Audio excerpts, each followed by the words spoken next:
大家好，我是自挖大师，我在温哥华。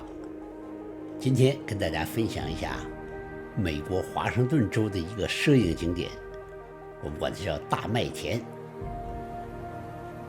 在加拿大和美国，摄影爱好者们无人不知，无人不晓啊。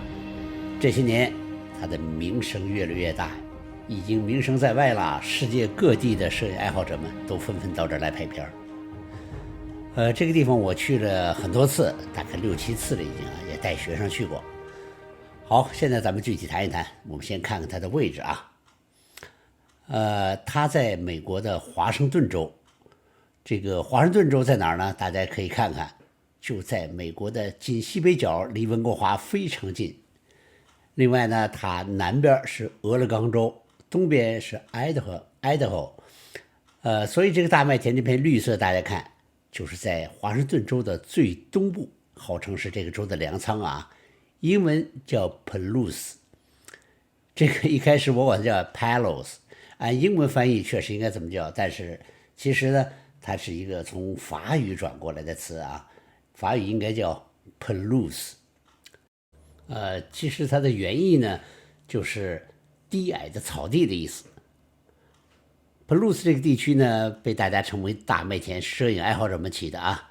这个地方占地呢很大，大概是有6000多平方英里，很大的。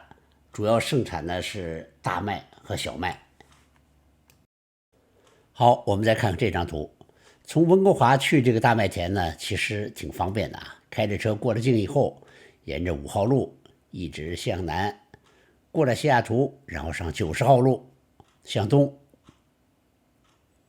然后再转26号路，一路就可以开到大麦田。这有一个小镇叫 Colfax， 全长呢大概是600公里，开车呢大概是6、7个小时就可以到了，应该说还是蛮方便的。为什么这个大麦田这么受摄影人喜爱呢？其实主要跟它这个特殊地貌有关系。这个地方主要是丘陵，这种地貌呢对摄影非常重要，因为它有立体感，有层次，有光影。这些山谷啊、山丘啊连绵起伏，可以一望无际，非常壮观的。有些地方也有麦田，大面积的，但是它缺乏这种起伏，就好像缺了一些层次感。这个照片大家都见过吧？这是微软公司把这个照片作为它 Windows 的桌面。这个大麦田多次被评为美国最漂亮的地方之一。这个国家地理杂志也把它评为美国50个人一生必到的地方之一啊。因为这个地方拥有地球最美丽的纹理和大地最精彩的图案。好，到了大麦田拍什么呢？给大家推荐第一个地方就是这个地方，叫 Steptoe Butte State Park。 这是到大麦田拍照的人无一例外必到的一个地方。这个 Butte 的意思本身就是一个孤立的山丘的意思啊。这是一个省立公园，开车呢从 Colfax 到这个地方大概10几分钟的路程，非常方便。方圆几百平方公里全是丘陵，只有这么一个孤零零的小山丘拔地而起，沿着盘山公路可以一直开到山顶，山顶上就是这个 Steptoe Butte State Park。 上面有一个很大的停车场，有卫生间，还有自己可以休息的烧烤的区域，最主要的是可以360度无遮挡眺望大自然波浪起伏的壮观美景啊！这个地方拍照片特别上镜，哪怕你就只是肉眼看看，也是非常美的欣赏。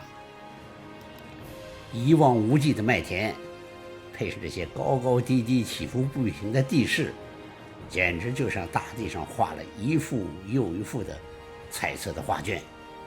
在这提醒一下大家，在上面拍照片务必带上你的长焦镜头，因为这个地方离你被拍的地方是很远距离的，在山头上，所以我觉得200毫米的焦距都不够长，我用过300的、500的。在这儿用手机拍照就很难拍出照片了，因为你的手机、你的长焦不可能有这么长，如果强行拉近，效果不一定好，颗粒会很粗的。最佳拍摄时间当然还是一早一晚，每天早晨那就有很多摄影师在这等着。但是光比比较强，通常建议大家采用包围曝光。夏天的时候，因为它天比较早啊，通常早上4点多钟就得起来，确实挺辛苦，但是也确实能拍到好片子啊。这张是秋天10月份时候拍的，麦收了以后，这个深耕过的这个黑色土地又是另一番景象。我春夏秋都去过，冬天没去过，只能在网上借一张别人的片子，也非常棒这种纹路。另外呢，盘山路这一路上很多地方停车点都是可以拍的，不一定开到山顶上啊。如果赶上好的夜宿光，如果你能赶上早晨的时候有些雾气仙气，太棒了。再给大家推荐一个地方，这个地方叫 Palouse Falls State Park， 这是一个瀑布，也是一个州立公园，也是到大麦田来摄影的人必到的地方。它离这个大麦田住宿的地方，从这儿到那边大概1个小时的路程。通常我们都是在去麦田的路上先到这个地方，然后再去麦田。这个瀑布呢，落差61米，也是美国最有气势、最美丽的大瀑布之一啊！每年春夏季节，这里的水流量尤为巨大，非常壮观。你在附近吧，震耳欲聋的响声啊！这个是从正面看这个瀑布啊，很有气势，加上两岸的这些纹路啊，很漂亮。我们看看这个地图，这个地图呢可以显示它是一条河，这个地方下来叫 Palouse River， 就是这条河。我们拍照片呢，其实最佳角度是从这个位置，但是这个位置呢就需要你用广角镜头，通常我用的是16毫米的，这个才能把这整个取下来。否则的话呢，你就或者采用接片的方法，总之要拍成这个效果，才能把瀑布和这像蛇一样的河给它完整拍下来。拍摄时间呢，我觉得尽量避开中午时间，因为这时候的阳光太强，这个对比度太大。你看啊，阴影的地方已经死黑一片了，所以如果有可能的话，还是要选择或者是早晚，或者是天上有云的时候拍。另外呢，建议大家拍水的时候可以尽量采用长曝光，这样呢水流可以显得更加丝滑。如果运气好赶上这种天，那当然更棒了。还有很多人到这儿拍星空，晚上时候拍银河也是很不错的选择。必须提醒大家一下，就是要注意安全。这个地方非常高，大家看上面的小人，而且它没有栏杆拦着，所以拍的时候千万不要走得太靠前边，安全永远是第一的。最后一点呢，要提一下，就是这个公园和前面那个小山丘公园都是省立公园，现在都是收票的啦。所以啊，这个大家一定别忘了买票，有年票35块，单日的1天的票是11.5块。你可以去前在网上先把票买好了，贴到你的窗户。也可以到公园，公园它都有一个小收费箱，那个地方有信封，你拿一个信封填好了以后放进去，再把钱也放进去，把这个投到那个小箱子里边。